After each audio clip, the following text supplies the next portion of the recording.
This is episode 101 of the Magic Detective Podcast. On this episode, you'll hear about the life of Rameses, the Egyptian mystic. That and more on this episode of the Magic Detective Podcast.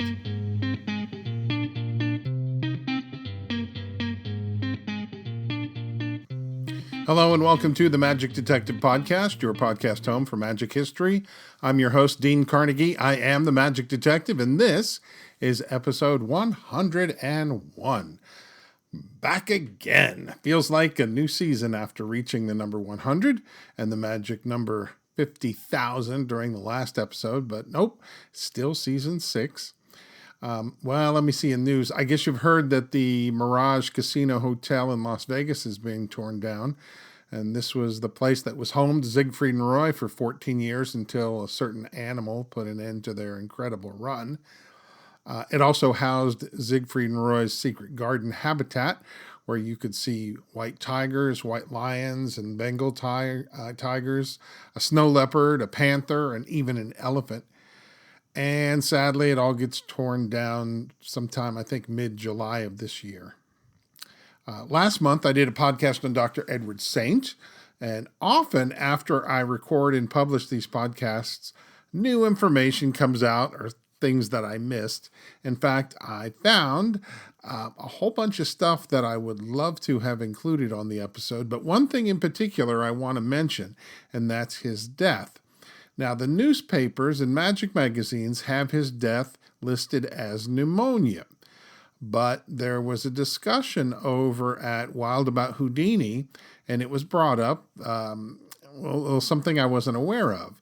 Apparently, Marie Blood, Houdini's niece, told John Cox that Dr. Saint actually died from tuberculosis, and he gave it to Bess, and that's what she died from as well. And I'm trying to locate a death certificate. So far, I don't have one, but tuberculosis and pneumonia both affect the lungs. One, I think, comes on more abruptly and can end you faster, which is pneumonia, whereas TB usually, it's equally deadly, but you can live a bit longer with it. Today, there are medications for both, but back in the 1930s, no such medications existed. Frankly, it sounds very plausible to me that the death could have been from tuberculosis, as it is highly contagious. And yes, if that is what Bess died from, then, well, she probably got it from Dr. Saint. But I'd still like to find a death certificate just to see. So today, I'm going to venture to say that if you're truly into magic history, or if you have a couple books on magic history at least, you might have seen maybe one of this guy's posters. He has a rather iconic poster where he's standing in front of the pyramids wearing Egyptian garb. He's holding a staff, and there's a goose next to him in the picture, and there's a whole host of people following him.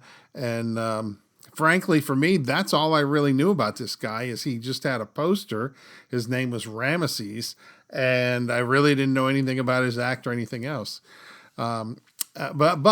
But having said that, when I was working on episode 94, The Life of Maurice Vogel, I came across some information on this fellow, and I made a mental note and then started collecting various articles on the guy. It turns out that Chris Woodward, who wrote the biography on Maurice Vogel, also wrote a biography on Rameses.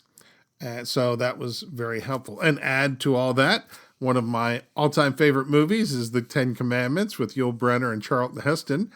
And Brynner plays Rameses the Pharaoh from the Old Testament. So today's Rameses, not an actual pharaoh, no surprise there, nor was he Egyptian, but I know you're going to be fascinated by his story. So, as Yul Brynner said in the Ten Commandments, so let it be written, so let it be done.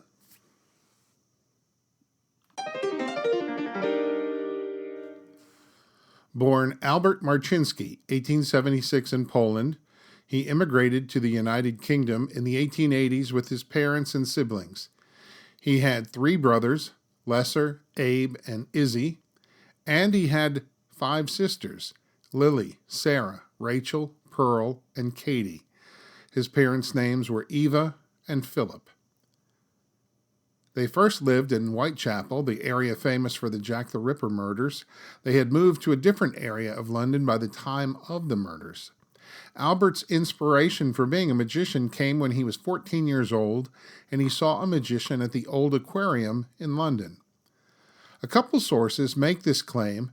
The Rameses bio by Chris Woodward and a couple other magazine articles both say that it was the Old Aquarium in London. I decided to look this up, and it turns out that the Old Aquarium in London was originally the Royal Aquarium, built in 1876.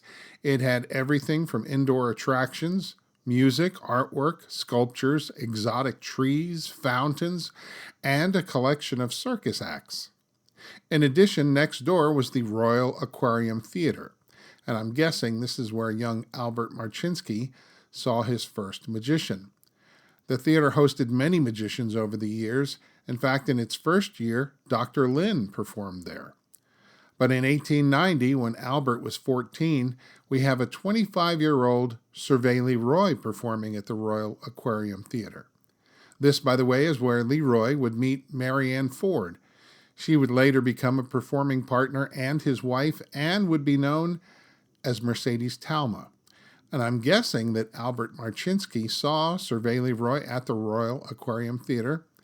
I know that would have been enough to sell me on magic, that's for sure. Albert took to magic immediately, purchasing his props from Joseph Bland's London magic shop. He was soon doing shows in and around London, and he wasn't doing brand new magic, but tried and true effects, and wrapping them in original presentations. Young Albert was clearly a student of magic and must have seen every magician in London. The one who seems to have made the biggest mark on him was Chung-Ling Soo, William Robinson. Albert understood that unless he wanted to fall into the rank and file of other conjurers, he needed to do something special to make his mark, and Chung-Ling Soo had his Asian character in presentation. And then there was Linga Singh, who performed as an Indian magician. What direction would Albert choose to go? Time would tell. He continued to perform and by all accounts also became an actor. Now we need to step outside of the Marchinsky life story and talk for a moment about another magician from the time. His name was Professor Fred Harcourt. In 1901, he was a popular performer presenting illusions. His big claim to fame was an illusion called Lilith. This was a unique floating lady effect, and here's the description of the effect from an article by Eddie Dawes in the pages of the Magic Circular, August 2015. Quote, "A young lady is introduced to the audience and then placed in a hypnotic trance. Whilst in this condition, she walks, dances, turns somersaults, etc., all in mid-air. She assumes various attitudes and performs marvelous gyrations in space, defying all laws of gravitation. To prove Lilith is unsupported in any way, a sword is passed all about her, and to further demonstrate that no magnets, wires, or any mechanical contrivances are used, a hoop is passed over the young lady." Now to me, this sounds strangely like Astarte, an illusion presented by Harry Keller and later by Hermann the Great as the Maid of the Moon. In any event, it proved quite popular. Harcourt went on a tour of Australia with his show, and in 1906, he passed away. Now, in steps Albert Marchinsky, who purchases the Harcourt show from Fred's widow. Now, remember that earlier question about what direction Albert would take with his show. Well, now he had a big illusion show to go with his existing material. Albert chose to perform as an Egyptian and chose the name Rameses. And he wasn't the first to choose an Egyptian personality. There was another conjurer going by the name Amasis, and even P.T. Selbit originally went by the name Johad Hetab. But for Albert Marchinsky, he would become Rameses the Eastern Mystic, also sometimes known as Rameses the Egyptian Mystic. His first recorded show was October 5th, 1908, and he's performing at the Islington Hippodrome in London. The Lilith floating lady acquired from Harcourt is not part of the lineup, but there is one thing that really stood out. his version of the cremation illusion. He called it the fire goddess, and here it is described in David Price's book, Magic, A Pictorial History of Conjurers in the Theater. Quote, Rameses presented an illusion called the fire goddess, which was the peak of his performance. It was a cremation illusion with additions that greatly enhanced the trick. A girl was apparently cremated in a standing position. Rameses took the ashes with him into a cabinet and almost instantly reappeared in the back of the auditorium. In his place in the cabinet was taken by the previously cremated girl, now completely restored. Rameses continued to perform throughout 1909, even performing a month in Paris at their Alhambra. Shortly thereafter, Rameses had a bit of a Houdini moment, or at least one that Harry could have related to. In February of 1910, while Rameses was performing at the biggest theater in London, the London Coliseum, he caught the eye of Martin Beck, the famous American theater impresario.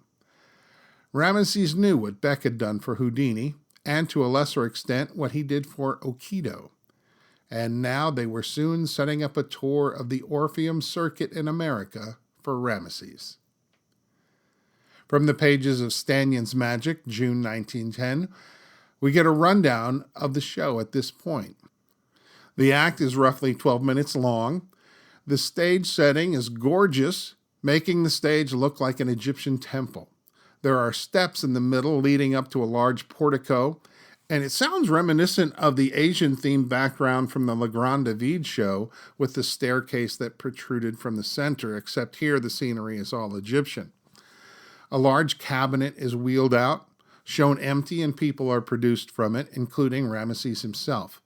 The next effect kind of made me smile. It's listed as handkerchief from glass tube to decanter. Say that 10 times fast.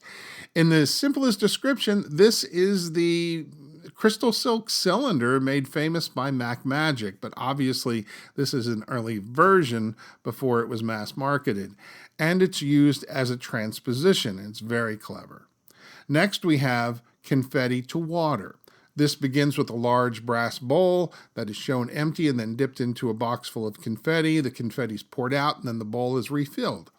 The excess confetti is leveled off and suddenly the bowl no longer has confetti at all but is now filled with water. This is the Aikido Gobi bowl. The same cabinet from the beginning of the act is rolled out again, and now a woman along with a goose appears. Next, we have a small cauldron illusion. This is set on a table. The performer fills the cauldron with water. He lights a fire under the cauldron, removes the lid, and out fly 3 doves. Next, we have some sort of flower production with a cone, and real flowers are handed out to members of the audience. Finally is the cremation illusion, which I mentioned previously. It's a fast-paced 12 minutes, which is also very colorful with a bit of spectacle, with all the gorgeous backdrops and costumes. It's mentioned in numerous newspaper articles that Rameses does more magic in his 12 minutes than most magicians do in an hour.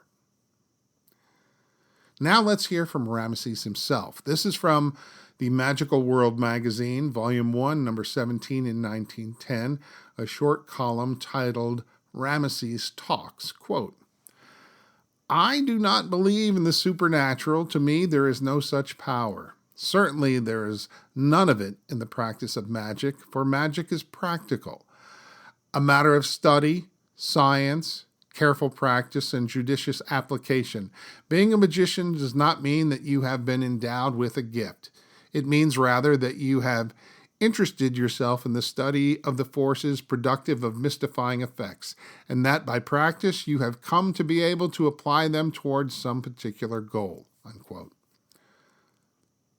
Further down the article, we learned that besides being a magician, Rameses is also a hypnotist. In July of 1910, Rameses and company were on board the Lusitania, traveling from England to the United States. They landed on Ellis Island, New York, and from there traveled 2,600 miles to Denver, Colorado, to open at the Orpheum on July 31st. The U.S. tour had begun, and they were receiving great reviews. Here's another description of the fire goddess, this time from Variety. Quote, "The feature is the fire goddess. A young woman is placed upon an elevated table, and a hood is dropped about her, surrounded by flames. The removal of the hood discloses a pile of ashes, in which are placed inside a large cabinet along with Rameses. The curtain is drawn, and his almost immediate reappearance from the rear of the audience is shocking, with the girl in his place in the cabinet. The curtains are drawn again, and her appearance now is in the back of the audience, and replacing her in the cabinet is an old man." One sad note, in November 1910, Albert's father died. This was a crushing moment for the company as it affected Albert and his two brothers, who were also on tour with him, Lesser and Abe. Even though they performed a silent show, the typical joy in performing was difficult to bring about due to their grief. The U.S. tour had him going to Seattle, Oakland, San Francisco, Omaha, Memphis, Sioux City, Duluth, Kansas City, Memphis, Minneapolis, Evansville, Des Moines, Chicago, St. Louis, Los Angeles, Lincoln, Denver, St. Paul, Salt Lake City, Ogden, and finally New Orleans. By March 1911, Rameses and company were back in England. Incidentally, closing out 1910, in December, Rameses was featured on the cover of the Sphinx magazine. Given the name of the magazine and the cover design, no one was more deserving the cover than a man named Rameses. By April 1911, Rameses is at the London Palladium, and by some accounts, he is including new material. He hypnotizes the goose that he's been using since the start of his act. This is a new thing. And he adds fire eating to his act. He also has a new illusion that he himself can appear from, a palanquin. In May 1911, The Magical World, Volume 2, Number 3, features a review of Rameses' act, which frankly reads just like the earlier piece from Stanion's Magic. In 1912, Rameses engages on a tour of South Africa for 17 weeks. Once again, his act is a hit wherever he takes it. Though on this tour, he was unable to use his elaborate staging in some locations due to the size of the theater, or I guess it would be the lack of the size of the theater.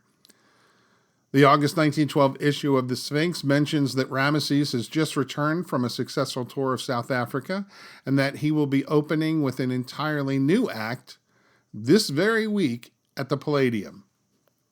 I'm searching for new material, and it seems for a while at least, Rameses is still doing his tried and true show. But then an article in the Magician Monthly, Volume 10, has this. The pièce de résistance is the remarkable effect which is obtained by the application of electricity to a figure dressed as a white-faced clown. And the effect is too weird and unusual for any mere description to do it justice. One is left wondering and guessing for whether the figure is human or, in very truth, what it seems to be, merely a lay figure.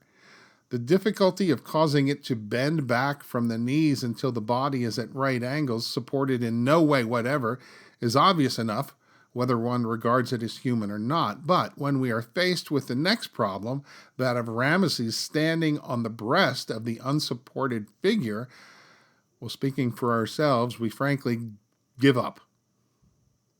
Okay, did you follow that? In case you didn't, let me give another illustration. Imagine you're laying on a bed with your legs hanging down off the side. And then somebody pulls the bed away, and you remained in that lying position, suspended somehow, with your legs touching the floor, but the rest of you is just suspended. It's this exact pose that Neo uses in the first Matrix movie when the bullets are shot at him. He bends completely back at the knee, and yet there's nothing holding him up. But here with Rameses, he takes it up another notch by standing on the person who's in this kind of suspended reclining position. And it appears that this clown figure moves in kind of in a mechanical way so as to confuse the spectators as to whether it's an automaton or a real person. Either way, it sounds fantastic. and it's featured on one of Rameses' posters. Now, there's a funny story in the pages of the Rameses book by Chris Woodward. The story originally appeared in a periodical called Titbits. It's about a portion of the show where he hypnotizes the goose. Now, the goose first appears inside a cabinet with another cast member, and then Rameses picks up the goose and proceeds to put it into a hypnotic state. Well, during this interview with Titbits, the periodical, Rameses tells this story about a show during December where he offered a challenge to anyone to bring a goose to the theater and he would hypnotize it, and if he couldn't, he would forfeit the sum of £100 to that particular person. Well, on this particular night, 70 plus people brought their still living Christmas ducks with them to be hypnotized and actually, hopefully, not be hypnotized so that they could collect a little extra holiday cash. Well, one by one, true to his word, Rameses hypnotized the ducks until the stage was covered with these feathery creatures all sleeping soundly. And the more he did it, the funnier it became. And then it was time to wake up. I'm sorry, I keep saying ducks. I meant these are geese. I'm sorry, I apologize. I wrote ducks and I meant geese. One by one, he woke them up and returned them to their owners. And that is except for two of them. Nothing Rameses could do would wake up these geese. He gave the sleeping geese to the owners and he said, "Come and see me after the show." Well, they did just that, except now it was time to find out the truth. Apparently, the two people had seen Rameses before, and in an attempt to help him out, they drugged the geese so they'd sleep. And that was why he couldn't wake them up. Just crazy. Another piece in the show was an obedient ball type effect. I believe this is Devant's gollywog ball that he got from Harry Keller. Keller's version was called the Demon Globe, and Devant streamlined the working of the effect. The basic idea is a large ball is placed at the bottom of a plank, and the plank leans up against a chair at a slight angle. And then the ball, on command, on its own apparently, or on command, rolls up and down and stops midway and eventually rolls all the way to the top of the plank and then jumps off. Rameses claimed he could hand the ball out for examination anytime during the presentation. If you want to think of a modern version of this, think of Teller's red ball mystery that he does in the Penn and Teller show.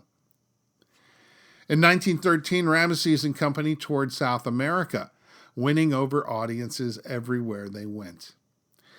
Here was an ideal act for them as well because it was a silent act, so he had no problems with language. By September, they were back in the United States with another tour of the Orpheum Theaters, thanks to Martin Beck. When the company arrived in St. Paul in 1913, Rameses debuted another new effect, the talking tea kettle. Now, on his previous trip to the States, Rameses stopped in Omaha to visit with David P. Abbott, the creator of the talking tea kettle. That's where he first saw it. And I can only assume he acquired one on this visit with Mr. Abbott. Suffice to say, he was now performing it, claiming to hold an ancient Egyptian spirit inside the kettle.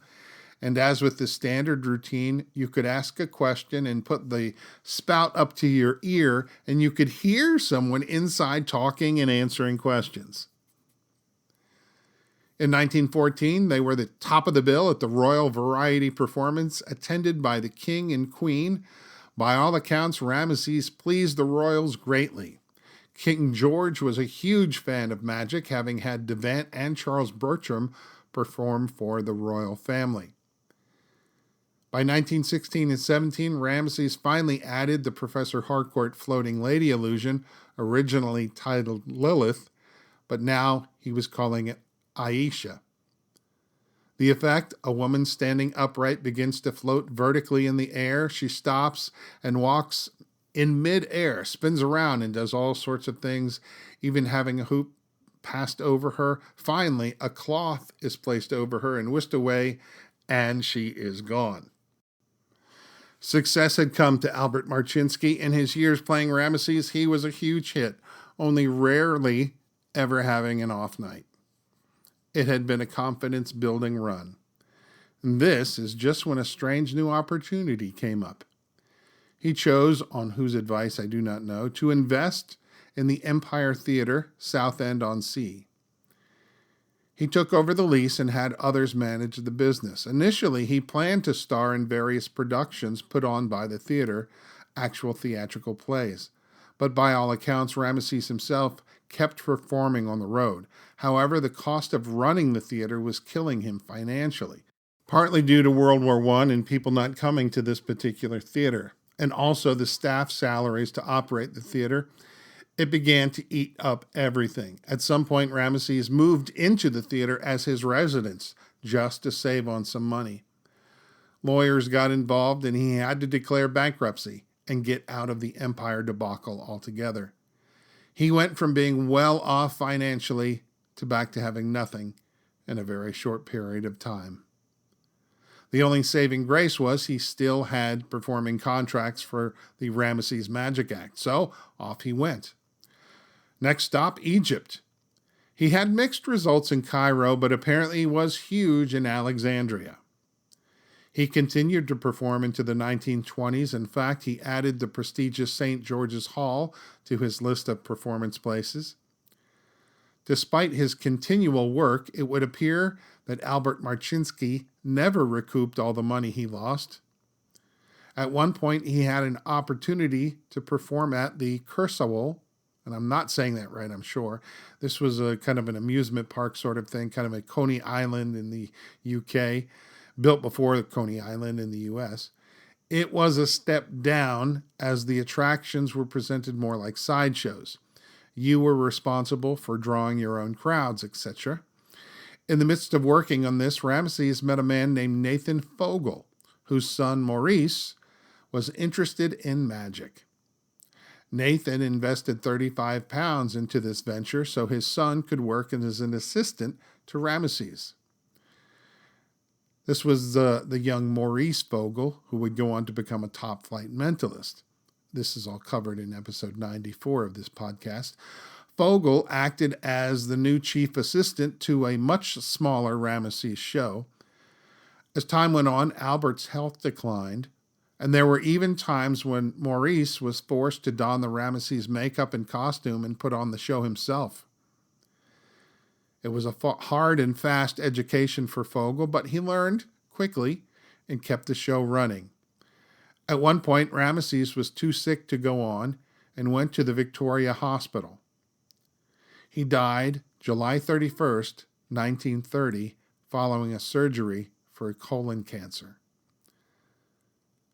Albert Marchinsky, Rameses the Egyptian Mystic, is buried in the Edmonton Federation of Synagogues Cemetery in Greater London. Wow. I hope you enjoyed this episode of the Magic Detective Podcast as much as I enjoyed doing the research on it. This was an episode, most of this information was new to me. The only thing I knew about was the Maurice Fogel part, which I had learned a few months ago when I did the research for episode 94. But other than that, this was all brand new, all so fascinating. By the way, the contest that I announced last month has been won, the podcast for the 100th episode. So if you go on the Magic Detective group page, you can see the winner. That was, I believe, this was the one with the hat question, the Houdini hat. What hat did he wear the most often in photographs? So you can see the hat pictured there. Anyway, thank you for listening. If you like this podcast, this episode, please like it in whatever way your provider allows. If it's Apple Podcasts, please consider giving me a 5-star review. And until next time, I'm Dean Carnegie. I am the Magic Detective. Please be well and stay safe.